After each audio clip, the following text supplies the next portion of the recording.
আল্লাহ কি আমাকে কোনোদিন মাফ করবেন? আমি চাই না কেউ অনুশোচনায় দগ্ধ এক জীবন যাপন করুক। আল্লাহ আমাদেরকে এ ধর্ম এই জন্য দান করেননি যে আমরা অতীতের ভুল নিয়েই পড়ে থাকব। কোরআনের অন্যতম একটা মহান লক্ষ্য হলো আল্লাহ বলেন, ইন্না ফি যালিকা লাযিকরা লিমান কানা লাহু কলবুন আও আলকাস সামআ ওয়া হুয়া শাহীদ। নিশ্চয়ই এতে উপদেশ রয়েছে তার জন্য যার রয়েছে অন্তর অথবা যে নিবিষ্ট চিত্তে শ্রবণ করে। তাই হৃদয় সম্পর্কিত যে কোনো বিষয় সবচেয়ে বিস্তীর্ণ উত্তর আপনার হৃদয়ের অনুভূতি কেমন হওয়া উচিত তা কোরআনে আছে। কোরআনের মতে কেউ যদি সমগ্র জীবন পাপ পঙ্কিলতায় কাটিয়ে দেয়, বিস্মৃতিতে কাটিয়ে দেয়, ভুল ত্রুটিতে কাটিয়ে দেয়, উপেক্ষায় কাটিয়ে দেয়, ইত্যাদি ইত্যাদি, আল্লাহ কি বলছেন যে এখন থেকে মৃত্যু পর্যন্ত বাকিটা জীবন তোমাকে অতীত জীবনের অনুশোচনায় জ্বলে পুড়ে কাটাতে হবে? কোরআন কি কখনো এমনটা বলেছে? আল্লাহ তার সৃষ্টির অন্তঃকরণের সুরক্ষায় বেশি সংরক্ষণশীল সৃষ্টির নিজের চেয়েও। আমি নিজের অন্তরের প্রতি যতটা যত্নশীল, আল্লাহ আমার অন্তরের প্রতি তার চেয়েও বেশি যত্নশীল। এটা তো বুঝেন, তাই না? এখন আল্লাহ যদি আমার অতীতের কেয়ারলেস আচরণ এবং ভুলগুলো নিয়ে আমাকে লজ্জা না দিয়ে থাকেন, আমাকে অনুতপ্ত না করেন, তিনি শুধু চান একটা জিনিস। কি সেটা? তওবা করো এবং নিজেকে ঠিক করো, নিজেকে পরিশুদ্ধ করে নাও। এখন থেকে আর ওই ভুলগুলো করো না। কিন্তু এর পরেও তুমি হয়তো আবারও কোনো ভুল করে ফেলতে পারো। যদি এমনটা হয় তখন কি করবে? আবার তওবা করবে এবং নিজেকে ঠিক করে নিবে। যদি এটা করতে পারো তাহলে তোমাকে কিসের বোঝা আর বহন করে বেড়াতে হবে না? লজ্জা বা অপরাধ বোধের বোঝা। তোমাকে অনুশোচনায় দগ্ধ এক জীবনযাপন করতে হবে না। আল্লাহ মানুষকে সহজে ক্ষমা করে দেন। বস্তুত তিনি ক্ষমা করে দিতে দারুণ আগ্রহী। ইহুদিদের পাপের ধারণাটি বিচিত্র। মানুষ পাপ করে, কিন্তু ঈশ্বর আমাদের এত ভালোবাসেন যে তিনি তা উপেক্ষা করবেন। হয়তো তিনি সাময়িকভাবে রেগে যাবেন, কিন্তু অবশেষে মেনে নেবেন, কারণ তিনি আমাদেরকে অনেক বেশি ভালোবাসেন। কারণ আমরা বিশেষ মানুষ, আমরা সুবিধাপ্রাপ্ত, আমরা বাছাইকৃত জাতি, তাই আমরা যা খুশি তাই করতে পারি। আমরা তার অবাধ্য হলে তিনি অসন্তুষ্ট হন, কিন্তু ততটা না। এটা কিছু না। لن تمسنا النار إلا أياما معدودة। আগুনে পুড়তে হলেও তা অল্প কয়েকদিনের বেশি হবে না, এরপর সব ঠিক হয়ে যাবে। খ্রিস্টানদের পাপের ধারণাটি ছিল বেশ ভারী। খ্রিস্টানদের পাপের ধারণাটি ছিল আদম আলাইহিসসালাম সেই গাছের ফল খেয়েছিলেন, এবং যেহেতু তিনি সেই গাছের ফল খেয়েছিলেন, ঈশ্বর আদমের উপর এতটাই ক্রুদ্ধ হয়েছিলেন যে তিনি তাকে অভিশাপ দিয়েছেন। আমরা এই পৃথিবীতে মৃত্যুর সম্মুখীন হই আদমের ভুলের কারণে, এবং এই পৃথিবীতে আমাদের কঠোর পরিশ্রম ও কষ্ট করতে হয় আদম আলাইহিসসালামের ভুলের কারণেই। এই পৃথিবী অভিশপ্ত। তো তার পাপের কারণে গাছের ফল খাওয়ার সেই আদি পাপ বা প্রথম পাপের ফলে আমরা সবাই এর মূল্য দিচ্ছি এবং দিতেই থাকব। আর সেই মূল্য এতটাই ভারী যে আপনি যতই ভালো কাজ করেন না কেন তা যথেষ্ট নয়। আপনি মুক্তি পেতে পারবেন না। আপনি অত্যন্ত পাপী, আপনি অত্যন্ত বিপর্যস্ত। তাই তাদের এমন একজনকে দরকার ছিল, ঈশ্বরকে তার নিজের পুত্র হিসেবে কাউকে পাঠাতে হয়েছিল মানবজাতির পাপের মূল্য পরিশোধের নিমিত্তে উৎসর্গ হওয়ার জন্য। কারণ মানুষ যাই করুক না কেন কখনোই তাদের পাপের মূল্য শোধ করতে পারবে না। ঈশ্বরকে বিশেষ কাউকে পাঠাতে হয়েছিল তাদের পাপের মূল্য শোধ করার জন্য। এটাই পাপ সম্পর্কে তাদের ধারণা। আর কোরআন যা বলছে তা হলো, এটি আমাদেরকে আদম আলাইহিসসালামের ঘটনার প্রথম পাপটির প্রসঙ্গে নিয়ে যায়। যদি আপনি এটাকে পাপ বা ভুল বলতে চান একজন মানুষের দ্বারা সংঘটিত, সেটি ছিল প্রথম অবাধ্যতা। কোরআন আমাদেরকে আদম আলাইহিসসালামের ঘটনায় ফিরিয়ে নিয়ে যায়। সংক্ষিপ্ত এই আলোচনায় আমরা যা শিখব তার মধ্যে একটি হলো, যেই মুহূর্তে তারা দুজনেই সেই গাছের ফল খেলেন আলাইহিমুসসালাম, আল্লাহ আযজা ওয়া জাল্লা বলছেন, بدت لهما سوآتهما। সহজভাবে বলতে গেলে তাদের পোশাক খুলে গিয়েছিল। আদম এবং হাওয়া দুজনেই তৎক্ষণাৎ বিবস্ত্র হয়ে গিয়েছিলেন। আপনি হয়তো ভাবছেন কেন আল্লাহ আমাদেরকে এটা বললেন। প্রসঙ্গক্রমে বাইবেলে এই ঘটনাটি সম্পূর্ণ ভিন্ন। শুধুমাত্র তাদের পোশাকই সরানো হয়নি, তারা লজ্জিত হয়েছিলেন এবং তারা গাছ বা ঝোপের আড়ালে লুকাতে শুরু করেছিলেন। আর ঈশ্বর তাদের উপর রেগে যান এবং তিনি চারপাশে খুঁজতে শুরু করেন, কিন্তু খুঁজে পাননি। এটা খ্রিস্টানদের বর্ণনা। অবশেষে তিনি তাদেরকে খুঁজে পান এবং তাদের অভিশাপ দেন। কোরআনের বর্ণনাটি অবশ্যই তেমন নয়, কারণ আল্লাহ হলেন আল আলিম। তাদের পোশাক খুলে গিয়েছিল, আল্লাহ এইটুকু উল্লেখ করেছেন। بدت لهما سوآتهما। তাদের দেহ অনাবৃত হয়ে গেল এবং তারপর তারা জান্নাতের পাতা দিয়ে নিজেদেরকে ঢাকতে শুরু করলেন। وطفقا يخصفان عليهما من ورق الجنة। তারা এটাই করতে শুরু করলেন। প্রশ্ন হলো, আমরা এটা থেকে কি শিখতে পারি? কেন আল্লাহ আমাদেরকে এই খুঁটিনাটি বলছেন? আল্লাহ আজ্জা জাল্লা সম্ভবত এই আয়াতে পাপ এবং বিবস্ত্র হওয়ার মধ্যে একটা সংযোগ স্থাপন করেছেন। সেই সংযোগটি কি? সংযোগটি হলো, যখন আমি পাপ করি, যখন আপনি পাপ করেন, মানুষ তা দেখে না, কেউ তা দেখে না। আপনি এমন কাজ করতে পারেন যা সম্পর্কে কেউ জানে না। আপনি কারো সামনে চিহ্নিত নন, কোনো ক্যামেরা চালু ছিল না, কোনো সাক্ষী ছিল না, তাই না? মানুষ জানে না, আপনার বাবা মা জানে না, আপনার জীবনসঙ্গী জানে না, আপনার ভাই বোন জানে না, মানুষ জানে না। প্রথম যে শিক্ষা আল্লাহ আমাদেরকে দিচ্ছেন, কে জানলো বা না জানলো তাতে কিছু যায় আসে না। প্রত্যেকবার পাপ করার সময় আপনি যেন আল্লাহর সামনে বিবস্ত্র, আপনি আল্লাহর সামনে উন্মোচিত এবং আপনি নিজের সামনে উন্মোচিত। পাপের দুজন সাক্ষী থাকে। প্রথম সাক্ষী হলেন স্বয়ং আল্লাহ এবং দ্বিতীয় সাক্ষী আপনি নিজে। সেখানে অন্য কেউ ছিল কিনা তা বড় বিষয় নয়। যদি অন্য কেউ সেখানে থাকতো, আপনি লজ্জিত হতেন। আল্লাহ যা বলছেন, আসলে আপনার ভিতরে এমন কিছু আছে, আমার ভিতরে এমন কিছু আছে যা এমনিতেই আমাদেরকে লজ্জিত করে। আমাদের ভিতরে একটি বিবেক আছে। এটা এমন, আল্লাহ আদম আলাইহিসসালামের কাছে প্রকাশ করেননি যে তোমার পোশাক পরা উচিত। তখনও এই ধরনের কোনো শিক্ষা ছিল না।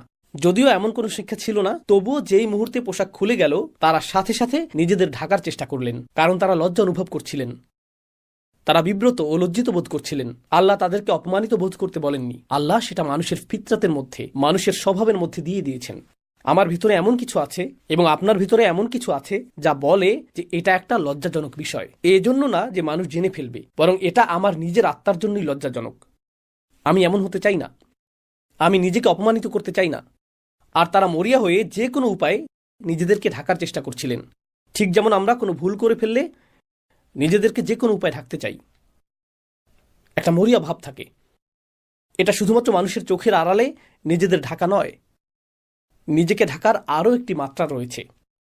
আর তা হলো, যখন আমি কোনো ভুল করি তা স্বীকার করা আমার জন্য কঠিন। আমি ভান করতে চাই যে আমি বিবস্ত্র নই। নিজেকে রক্ষা করার জন্য, নিজেকে ঢাকার জন্য আমি সম্ভাব্য সব কিছুই করি। আপনি হয়তো এমন মানুষ চিনেন যাদের কাছে গিয়ে যদি বলেন, আপনি কি কখনো ভুল করেছেন? তারা বলে, না, আমি কখনো ভুল করিনি। আপনি কিসের কথা বলছেন? আমার একমাত্র ভুল ছিল আপনার কথা শোনা। তারা স্বীকার করে না যে তারা ভুল করে। তারা স্বীকার করে না যে তারা ভুল। অনেক ক্ষেত্রে আপনার পরিবারেই এমন মানুষ থাকে। আর যখন একজন মানুষের জন্য স্বীকার করা কঠিন হয় যে আমি আমার জীবনে কখনো ভুল কিছু বলিনি, তারা নিজের কাছেও তা স্বীকার করতে পারে না। জানেন এটা কি? তারা নিজেদেরকে ঢাকতে মরিয়া। তারা নিজেদেরকে একটি নেতিবাচক রূপে দেখাটা মেনে নিতে পারে না। তাই তাদের ভান করতে হয় যে কখনো কোনো ভুল হয়নি। তারা ঢাকতে থাকে এবং ঢাকতে থাকে। তাই এখন সেই অবস্থা থেকে আল্লাহ বর্ণনা করছেন, فعصى آدم ربه। এটা অনুবাদ করা কঠিন, কারণ নবীদের প্রতি আমাদের ইসমাত রয়েছে, নবীদের জন্য আমাদের সম্মান ও মর্যাদা রয়েছে। কিন্তু আল্লাহ যা বলার তাই বলেন, তাই না? والله يقول الحق وهو يهدي السبيل। আল্লাহ সত্য বলেন এবং তিনি সত্য প্রকাশে রাখঢাক করেন না। আয়াতটির আক্ষরিক অর্থ হল, আদম আলাইহিসসালাম তার রবের অবাধ্য হয়েছিলেন। আয়াতটি এটাই বলছে। فعصى آدم ربه فعصى آدم ربه। এখন এই ইসিয়ান এর বিষয়টি, যেটিকে আমরা অবাধ্যতা হিসেবে অনুবাদ করছি, তা আসলে আসা বিশেষ্য থেকে এসেছে। আসা অর্থ লাঠি বা ছড়ি, যেমন মুসা আলাইহিসসালামের আসা, তাই না? আর আসার ধারণাটি হল সুলব, কোনো কিছু কঠিন হওয়ার ধারণা, কোনো শক্ত জিনিস। পাপের ধারণাটি হল আমার এবং আপনার হৃদয় স্বাভাবিকভাবেই কোমল হওয়ার কথা। এটা আল্লাহর স্মরণে পরিপূর্ণ থাকার কথা। আল্লাহ এভাবেই আমাদেরকে তৈরি করেছেন। আর যখন কোনো পাপ সংঘটিত হয় এবং তা উন্মোচিত হয়, সাথে সাথেই হৃদয় বলে, তোমার ভুল ঢেকে ফেলো, তোমার ভুল ঢেকে ফেলো, প্রতিক্রিয়া দেখাও। তাই যে মুহূর্তে আমি পাপ করতে যাচ্ছি, সেই মুহূর্তে ক্ষণিকের জন্য আমার হৃদয় কঠিন হয়ে যায়, শক্ত হয়ে যায়। আর আমি নিজেকে বলি, আমি জানি এটা ভুল, কিন্তু এটা আমি করবই, আমি পরোয়া করি না। এটা নিয়ে ভাবা বন্ধ করো, শুধু এগিয়ে যাও, শুধু সামনে চলো। এবং আপনি আপনার ভেতরের ভালোটিকে স্তব্ধ করে রাখেন এবং নিজের বিরুদ্ধে কঠোরতা দেখান। পাপ কাজে লিপ্ত হতে আপনি নিজের বিরুদ্ধে কঠোর হয়ে ওঠেন। ঠিক সেই মুহূর্তে, স্থায়ীভাবে নয়, অন্তত সেই মুহূর্তে। তারপর আল্লাহ শুধু এই পর্যন্ত বলে ছেড়ে দেননি যে আদম তার অবাধ্য হয়েছিলেন। তারপর তিনি তওবা করেছিলেন এবং আল্লাহ তাকে ক্ষমা করেছিলেন। আমরা ঘটনাটি জানি। কিন্তু আল্লাহ আরও একটি শব্দ যোগ করেছেন। তিনি বলেছেন, فغوى فغوى وعصى آدم ربه فغوى তারপর। ثم اجتباه ربه فتاب عليه وهدى। তো গওয়া শব্দটি এখানে কি করছে? গওয়া শব্দটির সহজ অনুবাদ হলো তিনি পথ হারিয়েছিলেন বা পথ ভ্রষ্ট হয়েছিলেন। কিন্তু আরবিতে গাই অর্থ হলো ضل عن المطلوب। যখন একজন ব্যক্তি তার পথ হারিয়ে ফেলে, তার কোথাও যাওয়ার কথা ছিল কিন্তু সে অন্য পথে চলে গিয়েছে। আদম আলাইহিসসালাম যখন সেই ভুলটি করেন, তিনি এক মুহূর্তের জন্য অনুভব করেন, এখন আমি কি করব, আমার কি করা উচিত। প্রসঙ্গত, তিনিই প্রথম মানুষ এবং কোনো মানুষের দ্বারা সংঘটিত এটাই প্রথম ভুল। আল্লাহ তখনও নাজিল করেননি যে ভুল করলে ইস্তিগফার করো, তাওবা করো, ভুল করলে আল্লাহর দিকে ফিরে এসো, ভুল করলে এই জিকির করো। যখন তুমি ভুল করো এর পুনরাবৃত্তি করো না, আল্লাহর কাছে প্রতিজ্ঞা করো তুমি আর ভুলটি পুনরাবৃত্তি করবে না। যখন তুমি ভুল করবে শুধু মনে রাখবে আল্লাহ আল গফুর আর রহিম, চিন্তা করো না। এর কোনো কিছুই তখনও নাজিল হয়নি, তিনি এর কিছুই জানেন না। আমরা জানি যে আল্লাহ এই বিষয়গুলো নাজিল করেছেন, কিন্তু তার কোনো ধারণাই নেই। তিনি শুধু এটুকুই জানেন যে তিনি জান্নাতে প্রবেশের আগে ইবলিসকে দেখেছিলেন, তিনি পুরো ঘটনাটি দেখেছিলেন। তিনি দেখেছিলেন আল্লাহ হুমকি দিচ্ছেন, আদমের সন্তানদের মধ্যে যারা ইবলিসের অনুসরণ করবে আমি তাদের দিয়ে জাহান্নাম পূর্ণ করব। তিনি শুধু এটুকুই জানেন, তিনি আর কিছু জানেন না। তারপর তিনি শুধু এটুকুই জানেন যে আল্লাহ তাকে জান্নাতে রাখার সময় বলেছেন, এই গাছের কাছেও যেও না, শয়তানের অনুসরণ করো না, আর যদি তুমি তা করো তাহলে তুমি ব্যর্থ এবং পথভ্রষ্ট হবে। তিনি শুধু এটুকুই জানেন। তাই যেই মুহূর্তে তিনি পাপ করেছিলেন তিনি জানতেন না আল্লাহ তাকে কিভাবে দেখবেন। আমি কি একজন ব্যর্থ মানুষ? আমার অবস্থান কি এখন ইবলিসের মতোই? আমি কি প্রত্যাখ্যাত? আমি কি পুরোপুরি ব্যর্থ হয়েছি? আমি কি জীবনে ব্যর্থ? এখান থেকে ফেরার কি কোনো পথ নেই? আল্লাহ কি আমার সাথে আর কখনো কথা বলবেন? গোটা জান্নাত আমার কাছে ছিল, শুধু একটি গাছ থেকে দূরে থাকার কথা ছিল, আর আমি সেই একটি গাছ থেকেই দূরে থাকতে পারলাম না। এটা তো কঠিন নির্দেশনাও ছিল না। আমি কিভাবেই ফাঁদে পড়লাম? আমি নিজের সাথে এটা কিভাবে করতে পারলাম? তিনি নিজের উপর রাগান্বিত। তিনি জানেন না নিজের সাথে কি করবেন। যেখানে থাকার কথা ছিল তিনি সেখান থেকে হারিয়ে গেছেন। আমার কোথায় যাওয়ার কথা? পোশাকটি কি কখনো ফিরে আসবে? আমি কি এই পাতা পরেই থাকবো? আল্লাহ আমাকে কি বলবেন? এখানে উদ্বেগ রয়েছে, ভয় রয়েছে, রয়েছে আত্মবিচার, রয়েছে লজ্জা, রয়েছে অপরাধবোধ, রয়েছে অনুশোচনা। আল্লাহ আমাদের শেখাচ্ছেন, কারণ সেই পাপটি আপনাদের প্রত্যেকের জন্য, আমার নিজের জন্য এবং আমার পরিবারের প্রত্যেক সদস্যের জন্য। প্রত্যেকবার পাপ করার সময় একটি শিক্ষা হওয়া উচিত। এখন আমি কি করব? আমার কি করার কথা? আল্লাহ এখন আমাকে কিভাবে দেখবেন? আমি তো ভালো ছিলাম, আল্লাহ আমাকে সম্মান দিয়েছেন, আল্লাহ আমাকে ইসলাম দিয়েছেন, আল্লাহ আমাকে হজ করার সামর্থ্য দিয়েছেন, আল্লাহ আমাকে উমরা করার সামর্থ্য দিয়েছেন। আমি কিভাবে এই ভুল করলাম? আদম আলাইহিসসালামের কথা ভাবুন। আল্লাহ আমাকে এত সম্মান দিয়েছেন, সমস্ত ফেরেশতারা সিজদা করেছিল, আল্লাহ আমাকে জান্নাতে একটি স্থান দিয়েছেন, আল্লাহ আমাকে আমার জীবনসঙ্গী দিয়েছেন, আল্লাহ আমাকে এই সমস্ত রিজিক দিয়েছেন। আমি কিভাবে আল্লাহর অবাধ্য হলাম? আমি কিভাবে তা করতে পারলাম? এটাই গাই। গাই শব্দটির আরেকটি অর্থ হলো فصد عن العيش عليه العيش। আল ফাসাদ আলাইহিল আইশ এর অর্থ কোনো ব্যক্তি আর স্বস্তিপূর্ণ জীবনযাপন করছে না।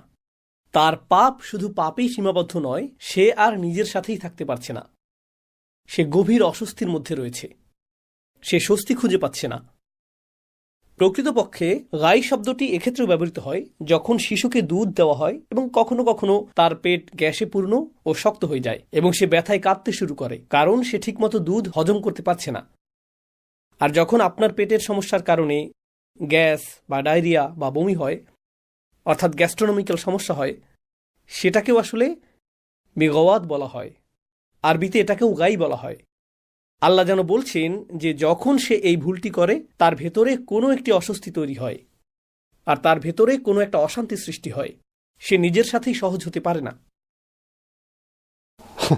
فإن له معيشة ضنكا। একই সূরায় এসেছে যে আল্লাহ ও তার রাসূলের অবাধ্য হবে, সে একটি অস্বস্তিকর, সংকুচিত, সীমাবদ্ধ জীবনযাপন করবে। পাপ দেখতে ভালো, এটা আকর্ষণীয়, কিন্তু একবার আপনি তা করে ফেললে একটি অসুস্থতা বোধ চলে আসে। ঠিক যেমন মানুষ মাতাল হলে পরের দিন অসুস্থতা দেখা দেয়, একই সাথে পরিণতিও আসে। এটাই ফিতরা যা আল্লাহ সৃষ্টি করেছেন। যে কোনো বিষাক্ত জিনিস, আপনি হয়তো কোনো এক মুহূর্তে কোনো মাদক বা অ্যালকোহল বা অন্য কিছু থেকে এক ধরনের উন্মাদনা পেতে পারেন, অথবা জুয়া বা অন্য কিছু থেকে আপনি উত্তেজনা পেতে পারেন, কিন্তু এর প্রভাব কেটে যাওয়ার পর দেখতে পান যে আপনি এখন ঋণী। মানুষ আপনাকে খুঁজে বেড়াচ্ছে, আর আপনি আপনার পরিবারকেও ধ্বংস করে দিয়েছেন। এমন একজনের সাথে আমার সাক্ষাৎ হয়েছিল যার মদ্যপানের অভ্যাস ছিল। সে বলল, আমি মদ্যপান ছেড়ে দিয়েছি। কেন? কারণ একদিন সকালে আমি ঘুম থেকে উঠে দেখি আমার হাতে রক্তমাখা। আর আমি জানতামও না এটা কার রক্ত। রাস্তা দিয়ে হাঁটার সময় যে লোকটি আসছে, এটা কি সেই লোক যাকে আমি মেরেছিলাম? এখন কি সে আমাকে মেরে ফেলবে? তাই আমি সারাদিন ভয়ে ভয়ে ঘুরে বেড়াতাম, কারণ আমি জানি না কাকে আমি মেরেছিলাম। সুবহানাল্লাহ। তারা এর মধ্যেই বাস করে। আপনি একটি পাপ করেন এবং এর সাথে আসে এক অস্বস্তিকর জীবন, এর সাথে আসে এই অস্থিরতা। আদম আলাইহিসসালাম এই অস্থিরতার মধ্যেই ছিলেন।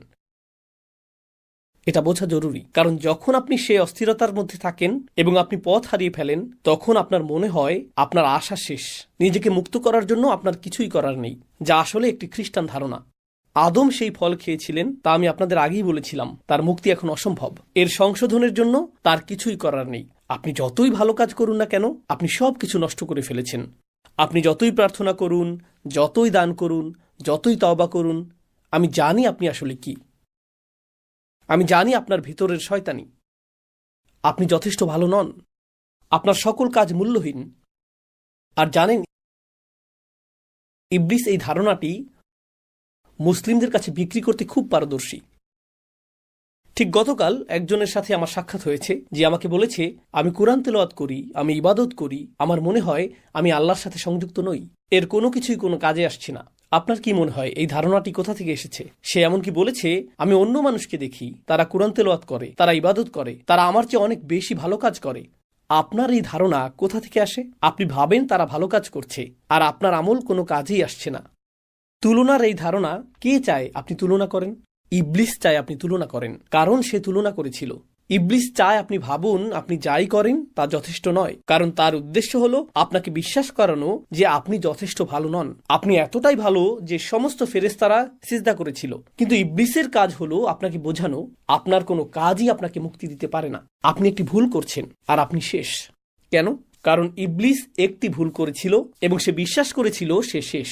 সুতরাং সে চায় আপনি তাই বিশ্বাস করুন যা সে বিশ্বাস করে। আসলে এটাই গাই। যেমনটি আল্লাহ বলেছেন, আদম ভুল করার পর এই গাই অনুভব করেছিলেন। হারিয়ে যাওয়ার এই অনুভূতি, এই অস্বস্তি, এই যে আমি আমার পথ হারিয়ে ফেলেছি, আমি যেখানে ছিলাম সেখানে নেই, ঠিক এই অনুভূতিটাই ইবলিস অনুভব করেছিল। সে আল্লাহকে বলেছিল فبما أغويتني একই শব্দমূল থেকে, আপনি আমাকে গাই অনুভব করিয়েছেন এবং সেই কারণেই আমি তাদেরকে পথভ্রষ্ট করব। সে অনুভব করেছিল যে সে গাইয়ের অভিজ্ঞতা লাভ করেছে, তাই সে চায় আদম সন্তানেরা এবং স্বয়ং আদমও গাইয়ের অভিজ্ঞতা লাভ করুক। فغوى এবং এই দুর্বল মুহূর্তে খ্রিস্টানরা বলে আপনার মুক্তি অসম্ভব। আমি আরেকটি প্রোগ্রামে দর্শকদের বলেছিলাম যে আপনি যদি বিশ্বজুড়ে পুরনো গির্জাগুলিতে যান, আপনি লক্ষ্য করবেন বিশেষ করে ক্যাথলিক গির্জাগুলোতে তাদের জানালাগুলো খুবই অন্ধকার। তাদের জানালায় কালো দাগ থাকে। দেখবেন ভবনটি খুবই অন্ধকারাচ্ছন্ন, খুব উঁচু ছাদ, আর ভেতরে প্রবেশ করলে আপনি এক প্রকার ভয় পেয়ে যাবেন। বড় গির্জা আছে এমন শহরগুলিতে যদি কখনো ঘুরে থাকেন, যদি আপনি কোনো মসজিদের কাছে যান, আপনি স্বস্তি অনুভব করবেন। কোনো গির্জার পাশ দিয়ে হেঁটে গেলে হাঁটার গতি বাড়িয়ে দেন, তাই না? আপনি যদি একটি বড় গির্জায় প্রবেশ করেন, দেখবেন সেখানে অনেক অন্ধকার। সামনের দিকেই যিশু অথবা মেরির কোনো চিত্র বা দেয়ালে খোদাই করা মূর্তি থাকে এবং সেটি সবসময় সাদা বা স্বচ্ছ কাচ দিয়ে করা হয়, কালো কাচ নয়।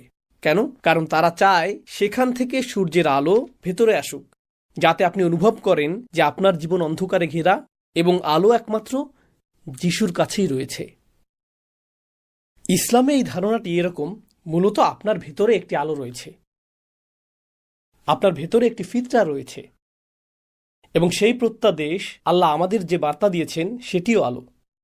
আপনার ভেতরের আলো আল্লাহর বাণীর আলোর সাথে মিলিত হয়। আল্লাহ এটিকে বর্ণনা করেছেন নূরুন আলা নূর হিসেবে।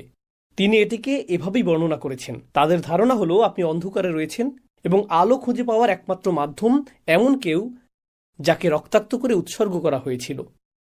সুবহানাল্লাহ। আল্লাহ আমাদের চমৎকার একটি ধর্ম দিয়েছেন, যেখানে আমরা ভুল করলেও এর অর্থ এই নয় যে আমাদের আলো অদৃশ্য হয়ে গেছে। এর অর্থ এই নয় যে আমরা এখন শেষ হয়ে গেছি, আমরা ভেঙে পড়েছি। প্রকৃতপক্ষে সূরা নূরে যখন কেউ অনেক পাপ করে, আল্লাহ তার পাপকে এমন কারোর সাথে তুলনা করেছেন যে সমুদ্রের মধ্যে ডুবে যাচ্ছে, অন্ধকার রাতে, ঝড়ের কবলে, আকাশে মেঘ আর পানিতে আলো প্রবাহের সমস্যা হলো। আপনি যত গভীরে যাবেন তত অন্ধকার হতে থাকবে, তত অন্ধকার হতে থাকবে, তত অন্ধকার হতে থাকবে। এবং আপনি যখন সমুদ্রের গভীরে পৌঁছে যাবেন, সেখানে রয়েছে সুনামির ঢেউয়ের উপর ঢেউ, তাই না? موج من فوقه موج من فوقه سحاب আল্লাহ এভাবেই বর্ণনা করেছেন, সে তলদেশে রয়েছে। এখন এই ব্যক্তিটি সমুদ্রের তলদেশে, সেখানে কোনো আলো নেই। আর তারপর আল্লাহ বলছেন, إذا أخرج يده لم يكد يراها তিনি বলেননি যে, إذا أخرج يده لم يرها তিনি বলেছেন যখন সে সমুদ্রের তলদেশে হাত বের করে, আপনি ভাবতে পারেন যে আল্লাহ বলবেন হাত বের করলে, এমনকি সে তার হাতও দেখতে পায় না। আল্লাহ বলছেন যখন সে হাত বের করে, সে প্রায় তার হাত দেখতে পায় না, এমনকি তখনও সে তার হাত কিছুটা দেখতে পায়। দেখার জন্য আপনার আলো প্রয়োজন। আর আল্লাহ বর্ণনা করছেন যে আপনি সমুদ্রের তলদেশে আছেন যেখানে কোনো আলো নেই। তাহলে আলোটা আসছে কোথা থেকে? আপনি কিভাবে আপনার হাত কিছুটা দেখতে সক্ষম হচ্ছেন? আপনার ভেতরে একটি আলো রয়েছে, আপনার ভেতরে একটি আলো রয়েছে, এবং সেই আলোই আপনার এবং আমার তওবা করার জন্য যথেষ্ট। এখন আমি আপনাদের থেকে বিদায় নেওয়ার আগে আল্লাহর এই বাণীগুলোকে লক্ষ্য করুন। আল্লাহ বলেছেন আদম পিছলে গিয়েছিলেন, তিনি পতিত হয়েছিলেন, তিনি পথ হারিয়েছিলেন আলাইহিসসালাম। তিনি জানেন না তিনি কি করবেন, তিনি এমনকি জানেন না কিভাবে আল্লাহর কাছে ক্ষমা চাইতে হয়, তিনি এমনকি জানেন না যে কি করলে আল্লাহ সন্তুষ্ট হবেন। আর আল্লাহ বলছেন فاجتباه ربه فتاب عليه وهدى ثم هدى তিনি বললেন, ثم اجتباه ربه অতঃপর তার রব তাকে মনোনীত করলেন, তাকে বেছে নিলেন। বেছে নিলেন কেন? আল্লাহ এমন কাউকে বেছে নেবেন যে ব্যর্থ হয়েছে? আপনি তো সফল মানুষদের বেছে নেন। আপনি এমন কাউকে বেছে নেন যে কিছু অর্জন করেছে, তখনই আপনাকে বেছে নেওয়া হয়। আপনি সেরা মানুষ বেছে নেন। আপনি এমন মানুষ বেছে নেন যারা ভুল করে না। আল্লাহ বলেছেন তিনি আদম আলাইহিসসালামকে ঠিক সেই মুহূর্তে বেছে নেন যখন তিনি ভুলটি করেছিলেন। যখন তিনি ভুলটি করেছিলেন। ভুল করলে আমাদের রব আমাদেরকে ত্যাগ করেন না। প্রকৃতপক্ষে সেই মুহূর্তেই তিনি আমাদেরকে বেছে নেন। তাহলে এর অর্থ কি? তিনি আমাদেরকে এমন বাণী শিখানোর মাধ্যমে বেছে নেন যা আমরা তার কাছে প্রত্যাবর্তনের জন্য বলতে পারি। এটা আল্লাহর পক্ষ থেকে একটা সম্মান। অধিকাংশ মানুষ জানে না কিভাবে সৃষ্টিকর্তার কাছে ফিরে আসতে হয়, তারা জানে না। এবং আদম আলাইহিসসালামকে সেই শব্দগুলো দেয়া হয়েছিল, ربنا ظلمنا أنفسنا وإن لم تغفر لنا وترحمنا لنكونن من الخاسرين তাকে এই অসাধারণ শব্দগুলো প্রদানের জন্য বেছে নেওয়া হয়েছিল। আমরা নিজেদের উপর জুলুম করেছি, আর আপনি যদি আমাদের ক্ষমা না করেন এবং আপনার করুণা না দেখান, তবে আমরা অবশ্যই ক্ষতিগ্রস্তদের অন্তর্ভুক্ত হব। কি চমৎকার কথা! আদম আলাইহিসসালামকে জান্নাত থেকে বের করে পৃথিবীতে নামিয়ে দেয়া হয়েছিল। আদম আলাইহিসসালাম আল্লাহর অবাধ্য হয়েছিলেন, তার পোশাক খুলে নেওয়া হয়েছিল। আদম আলাইহিসসালামের সাথে অনেক লজ্জাজনক ঘটনা ঘটেছে, এবং সেই সমস্ত লজ্জার শেষে তিনি এই শব্দগুলোর মাধ্যমে আল্লাহর দিকে ফিরেন এবং বলেন, হে আল্লাহ, আপনি যদি ক্ষমা না করেন এবং রহমত প্রদর্শন না করেন, আমি ক্ষতিগ্রস্তদের অন্তর্ভুক্ত হব। এর অর্থ কি? আমি এখনো ক্ষতিগ্রস্তদের অন্তর্ভুক্ত নই। যা কিছু ঘটেছে, এখনো আমি খাসির নই, এখনো ক্ষতিগ্রস্ত নই। আমি ক্ষতিগ্রস্ত হব যদি আপনি আমাকে ক্ষমা না করেন। তিনি বিশ্বাস করেন না যে আল্লাহ তাকে ক্ষমা করবেন না, বা তিনি ক্ষমার অযোগ্য, তিনি তা বিশ্বাস করেন না। আল্লাহ তাকে এই শব্দগুলো দিয়েছেন এটা জানানোর জন্য যে তোমাকে ক্ষমা চাইতে হবে। খ্রিস্টান ধারণাটি হলো তুমি ক্ষমার অযোগ্য। ইহুদি ধারণাটি ছিল তোমার ক্ষমা চাওয়ারই প্রয়োজন নেই, ঈশ্বর তোমাকে অনেক বেশি ভালোবাসেন, তিনি নিজে থেকেই ক্ষমা করে দিবেন। আদমকে বলা হচ্ছে তোমার ক্ষমা নিশ্চিত নয়, বরং তোমার শাস্তিও নিশ্চিত নয়। তোমাকে দেখাতে হবে যে তুমি সত্যি অনুতপ্ত। সুতরাং তুমি যা করেছ তার জন্য তোমাকে দায়িত্ব নিতে হবে। রব্বানা যালামনা আনফুসানা, আমি দায়িত্ব নিচ্ছি। হে আল্লাহ, আমরা নিজেদের প্রতি জুলুম করেছি, এখন আমরা আপনার ক্ষমা চাই। আর যদি আমরা আপনার ক্ষমা না পাই, তবে আমরা ক্ষতিগ্রস্তদের অন্তর্ভুক্ত হব। وإن لم تغفر لنا وترحمنا لنكونن من الخاسرين সুতরাং আল্লাহ বলেন ফাতাবা আলাইহি, যখন আপনি আন্তরিকভাবে আল্লাহর দিকে ফিরেন, তখন ভুলটা কি ছিল তা কোনো বিষয় নয়। কিন্তু ভুলের আগে এবং ভুলের পরে দুটি ভিন্ন জীবন। ভুলের আগে তিনি ছিলেন জান্নাতে, ভুলের পরে তিনি পৃথিবীতে, তাই না? ভুলের আগে আপনি যা খুশি খেতে পারতেন, যেখানে খুশি যেতে পারতেন, إنك لا تظمأ فيها ولا تضحى কোনো তৃষ্ণা নেই, ক্ষুধা নেই। এটা ছিল ভুলের আগের জীবন। ভুলের পরে ছিল পরিশ্রম, পরিবর্তিত আবহাওয়া, বিপদ আপদ। জীবন এখন ভিন্ন। আপনি হয়তো বলতেন আল্লাহ আমাকে কত ভালোবাসতেন, জান্নাত ছিল আমার, আর এখন আমাকে এই পৃথিবীতে থাকতে হচ্ছে, জীবন এখানে কঠিন। ইস, আমি যদি কখনোই ভুল না করতাম। না না না না না না, আপনি অনুশোচনা নিয়ে পেছনে ফিরে তাকান না এবং বলেন না আমি পড়ে গিয়েছিলাম। এর অর্থ শুধুমাত্র এই যে একটি ভুলের পরে আল্লাহ আপনাকে একটি নতুন বাস্তবতা দেন এবং এখন আপনাকে সেই নতুন বাস্তবতার মুখোমুখি হতে হবে। আগামীকাল হবে আরেকটি বাস্তবতা, পরশু হবে আরেকটি বাস্তবতা। প্রতিটি নতুন বাস্তবতার সাথে আপনি হয়তো ভিন্ন ধরনের ভুল করার চ্যালেঞ্জের সম্মুখীন হবেন।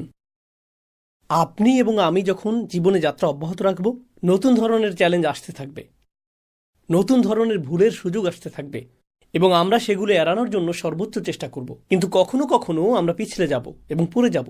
আর যখন আমরা পিছলে যাই এবং পড়ে যাই, আমরা বলবো না যে ইস, গত রমজান আমি কত ভালো ছিলাম, আমি জানি না এখন আমার কি হয়েছে, আমি যখন হজ করেছিলাম তখন অনেক ভালো ছিলাম, আমি আল্লাহর অনেক কাছাকাছি ছিলাম, জানি না কিভাবে সব তালগোল পাকিয়ে ফেলেছি, আমি এখন একজন ব্যর্থ মানুষ। আপনি পেছনে ফিরে তাকাতে থাকবেন না এবং বলবেন না যে আগের অবস্থা ভালো ছিল, এখন কি হলো। কারণ যদি তেমনটা ঘটতো, আদম আলাইহিসসালাম পেছনে ফিরে তাকাতেন, ও মাই গড, জান্নাতের ফল কত চমৎকার ছিল, এখন আমাকে এই কলা খেতে হচ্ছে। তিনি জীবনকে সেভাবে দেখেননি। তিনি শুধু বুঝেছেন আল্লাহর কাছ থেকে তার শুধুমাত্র এখন ক্ষমাই প্রয়োজন এবং সেই ক্ষমা পাওয়ার সবচেয়ে সহজ উপায় হলো শুধু আন্তরিকভাবে আল্লাহর কাছে ক্ষমা চাওয়া এবং নিজের জীবন নিয়ে এগিয়ে যাওয়া। সামনে এগিয়ে চলা, পেছনে নয়, সামনে এগিয়ে যাওয়া। তিনি এমনকি আল্লাহকে কখনোই জিজ্ঞেস করেননি, হে আল্লাহ, আমি কি জান্নাতে ফিরে যেতে পারি, আমি দুঃখিত, আমি কি ফিরে যেতে পারি। তিনি তা করেননি, কারণ আল্লাহ মানুষকে পেছনে যাওয়ার জন্য তৈরি করেননি, আল্লাহ মানুষকে সামনে যাওয়ার জন্য তৈরি করেছেন। আমরা এগিয়ে যাই, আমরা পেছনে যাই না। সুতরাং ওয়া ইল্লাম তাগফির লানা ওয়া তারহামনা লানাকুনান্না মিনাল খাসিরিন। যখন তিনি তওবা করলেন, আল্লাহ বলেন ফাতাবা আলাইহি, আল্লাহ তার তওবা কবুল করলেন। আল্লাহ বলেননি আমাকে তোমার এত কুরবানি এবং এত রক্ত এবং এত কিছু দিতে হবে। না না না না, কোনো জটিলতা নেই। যখন আপনি আল্লাহর কাছে ফিরে আসেন এবং ক্ষমা চান, এটুকুই যথেষ্ট, এটা যথেষ্ট, তওবা সম্পন্ন। এবং শুধু তাই নয়, এরপর আল্লাহ বলছেন ওয়াহাদা, তারপর আল্লাহ তাকে পথও দেখিয়েছেন। ঠিক আছে, তুমি যে ভুল করেছো আমরা এখন তা পার করে এসেছি, বরং এখন থেকে আমি তোমাকে তোমার জীবনযাপনের জন্য নির্দেশনা দিচ্ছি, এখন থেকে আমি তোমাকে সাহায্য করছি, আমি তোমাকে আবার উঠে দাঁড়াতে সাহায্য করছি। এটি এমনই চমৎকার ধর্ম যে যখন কোনো ব্যক্তির পদস্খলন ঘটে, আল্লাহ তাকে বেছে নেন, فاجتباه ثم اجتباه ربه তারপর তিনি তার তওবা কবুল করেন। তিনি বলেন কোনো সমস্যা নেই। তিনি শুধু তার তওবাই কবুল করেন না, তিনি তাকে নতুন উচ্চতায় নিয়ে যান। يرفع الله الذين آمنوا منكم والذين أوتوا العلم درجات। আল্লাহ তোমাদের মর্যাদা বৃদ্ধি করবেন। তোমাদের মর্যাদা বৃদ্ধি করার অর্থ কি? তোমরা আগে নিম্নতর মর্যাদায় ছিলে, তারপর তোমরা আরো উঁচুতে উঠবে। আপনি যদি ইতিমধ্যে উঁচুতে থাকেন, তখন তো আর উপরে ওঠার প্রয়োজন নেই। উঁচুতে যাওয়ার জন্য আপনাকে নিচু কোনো স্থানে থাকতে হবে। তাই যখন আমরা ভুল করি, আমরা আল্লাহর আরো নিকটবর্তী হওয়ার সুযোগ পাই। আমরা হেদায়েতের পথে নিজেকে প্রতিজ্ঞাবদ্ধ রাখার সুযোগ পাই। শুধু তওবার দোয়া করাই যথেষ্ট নয়, এটা যথেষ্ট নয়। এই বিষয়টি দিয়েই আমি উপসংহার টানছি। আয়াতটি বলছে আমাদেরকে আল্লাহর কাছে ক্ষমা চাইতে হবে এবং তারপর আমাদেরকে আল্লাহর হিদায়াত গ্রহণ করতে হবে। এর দুটি অংশ, ক্ষমা চাও এবং তারপর তার হিদায়াত গ্রহণ করো। আদম আলাইহিস সালামকে পৃথিবীতে পাঠানোর সময়ও তিনি এটাই বলেছিলেন, فإما يأتينكم مني هدى فمن تبع هداي فلا خوف عليهم ولا هم يحزنون। অবশ্যই হেদায়েতের প্রতি প্রতিজ্ঞাবদ্ধ থাকবে। এই আয়াতেও তিনি তার তওবা কবুল করেছেন এবং তারপর তাকে হেদায়েত দিয়েছেন। অনেক মুসলিমের ক্ষেত্রে যা ঘটে, তারা কোনো হেদায়েত ছাড়াই তওবার প্রতি আসক্ত হয়ে পড়ে। আমি পাপ করেছি, তাই এই বছর আমাকে উমরা করতে হবে। আচ্ছা, এটাই আপনার তওবা? দারুণ। আমি ইতিকাফে বসবো, এটাই আমার তওবা। আর তারপর একই ভুল, তারপর তওবা, তারপর একই ভুল, তারপর তওবা। এখানে যা অনুপস্থিত তা হলো তওবার পরে হেদায়েতের প্রতি প্রতিজ্ঞাবদ্ধ হওয়া উচিত, তাই না? সেই অংশটি অনুপস্থিত। তাই আপনি তওবা এবং পাপের মধ্যে দুলতে থাকেন। আল্লাহ বলেছেন وليست التوبة للذين يعملون السيئات। তওবা তাদের জন্য গ্রহণযোগ্য নয় যারা একই পাপ বারবার করতে থাকে। আপনি এটা নিয়ে তামাশা করছেন। আপনি পাপ করেই যাচ্ছেন, এরপর তওবা করছেন, এরপর করেই যাচ্ছেন, আর তওবা করছেন। নিজেকে বিকশিত করছেন না। আপনি ভুল থেকে শিক্ষা নিচ্ছেন না। আপনাকে ভুল থেকে শিখতে হবে, এটিকে আপনার শিক্ষা হিসেবে দেখতে হবে। এখন আপনার কাছে হিদায়াত রয়েছে, আপনি পরবর্তী পদক্ষেপ গ্রহণ করুন। আগামীকাল হয়তো ভিন্ন ধরনের ভুল হবে, কিন্তু আপনি যদি একই ধরনের ভুলের পুনরাবৃত্তি করতে থাকেন, এর অর্থ আপনি এবং আমি শিখতে অস্বীকৃতি জানাচ্ছি। এর অর্থ এটাই। সেক্ষেত্রে আমরা আল্লাহর হিদায়াত গ্রহণ করছি না। সুতরাং আমি প্রার্থনা করি আল্লাহ যেন আমাদেরকে হতাশায় নিমজ্জিত না করেন যখন আমরা ভুল করি, যেমনটি খ্রিস্টানরা করে থাকে। আমরা যেন এমন মানুষ না হই যারা মনে করে আমরা যদি চরম বেদনার মধ্যে দিয়ে না যাই, আল্লাহ আমাদের ক্ষমা করবেন না। কারণ এই ধর্মটি তেমনটা নয়। একই সাথে আমি আশা করি আমরা যেন এমন মানুষ না হয়ে যাই যারা তওবাকে হালকাভাবে নেয়, যেমনটি অন্যান্য জাতিরা করেছিল। তাদের এর প্রয়োজন নেই। এটা প্রায় এমন যেন এটা স্বয়ংক্রিয়ভাবে দেওয়া হবে। আমরা তো এমনিতেই বাছাইকৃত জাতি। কিছু মানুষের মনোভাব এরকম, আমরা মুহাম্মদ সাল্লাল্লাহু আলাইহি সাল্লামের উম্মত। শেষ পর্যন্ত আল্লাহ আমাদেরই ভালোবাসেন, তিনি আমাদের বাছাই করেছেন, তাই চিন্তিত হওয়ার কিছু নেই। তো লান তামাসসানা নারু ইল্লা আইয়াম মাদুদাত, এই আয়াতের মুসলিম ভার্সনও রয়েছে। আমাদের সঠিক ধারণা থাকা প্রয়োজন পাপ সম্পর্কে, সঠিক ধারণা থাকা প্রয়োজন মুক্তি সম্পর্কে, সঠিক ধারণা থাকা প্রয়োজন পুনরায় উঠে দাঁড়ানো সম্পর্কে। আমি দোয়া করি আল্লাহ যেন আমাদের প্রত্যেককে পুনরায় উঠে দাঁড়াতে এবং তার আরও নিকটবর্তী হতে সাহায্য করেন এবং আমাদের সমস্ত ভুল ক্ষমা করে দেন। بارك الله لي ولكم في القرآن الحكيم ونفعني وإياكم بالآيات والذكر الحكيم.